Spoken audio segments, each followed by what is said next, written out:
అందరికీ నమస్కారం అండి. నేను కంచిచర్ల పోలీస్ స్టేషన్ ఈరోజు ఉదయం సుమారుగా 5:40 మాకు ఉదయం 6 గంటల టైంలో మాకు ఇన్ఫర్మేషన్ అందింది. ఇక్కడ కేసర దాటిన తర్వాత టువర్డ్స్ హైదరాబాద్ విజయవాడ కేసర దాటిన తర్వాత ఇన్వెంటా కంపెనీ దాటిన తర్వాత ఇలా బస్సులో ఫైర్ యాక్సిడెంట్ జరుగుతుందని చెప్పి మాకు ఇన్ఫర్మేషన్ రావడంతో ఇమీడియట్గా మేము స్పాట్కి రావడం జరిగింది. ఇది ప్రైవేట్ ట్రావెల్స్ బస్సు. మేము వచ్చేసరికి బస్సు తగలబడుతుంది. ఇమీడియట్గా మేము ఫైర్ సిబ్బంది అంతా కూడా మంటలను అదుపులో తీసుకున్నాం. ట్రాఫిక్ కూడా రెగ్యులేట్ చేసాము.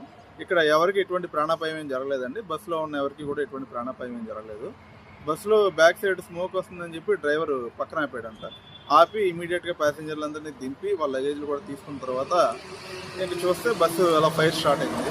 ఇమీడియట్గా వాళ్ళు మాకు ఫైర్ ఇచ్చిన వాళ్ళకి ఇన్ఫర్మేషన్ ఇవ్వడంతో ఫీల్డ్లోకి వచ్చాం. ప్రస్తుతానికి అయితే ఎటువంటి ప్రాణాపాయం లేదు.